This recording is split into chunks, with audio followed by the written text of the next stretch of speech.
मोरे गाँव माँ छोटे से घर भोले टूरी मोर बर गए मत टूरी जिद हमें भारी कैसे रे जहाँ कुंवारी टूरी जिद हमें भारी कैसे रे जहाँ कुंवारी मोरे चबर अड़े रे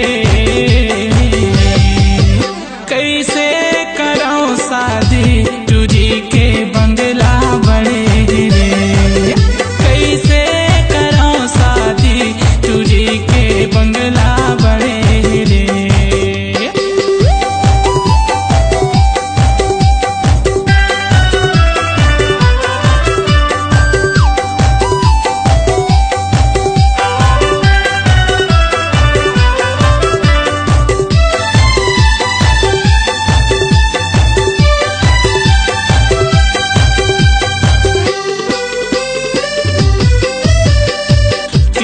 खार के दो चार गाँव माँ नाम के मोरे सोर है का देखे का जाने पगली माया मर गे मोर रे कीर्ति खार के दो चार गाँव माँ नाम के मोरे सोर है का देखे का जाने पगली माया मर गे मोर रे। गोरी मन नहीं बात लेके आके थे बारात गोरी मन नहीं बात लेके आके थे बारात गुस्सा माया के लाल पीला करे रे कैसे कराऊं शादी टूरी के बंगला बड़े रे कैसे कराऊं शादी टूरी के बंगला बड़े रे।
छत्तीसगढ़ी लोकगीत में वीरेंद्र चतुर्वेदी का एक और नया धमाका गीत ऐसा जिसे सुनकर आप कमर लगे गुनगुनाने संगीत ऐसा जिसे सुनकर आप झूम जाएंगे संगीत मजेदार गीत शानदार और आवाज जोरदार के साथ Chhattisgarhi audio video album Virendra Chaturvedi की शानदार प्रस्तुति ए पानीपुरी तो देखना और सुनना न भूलें।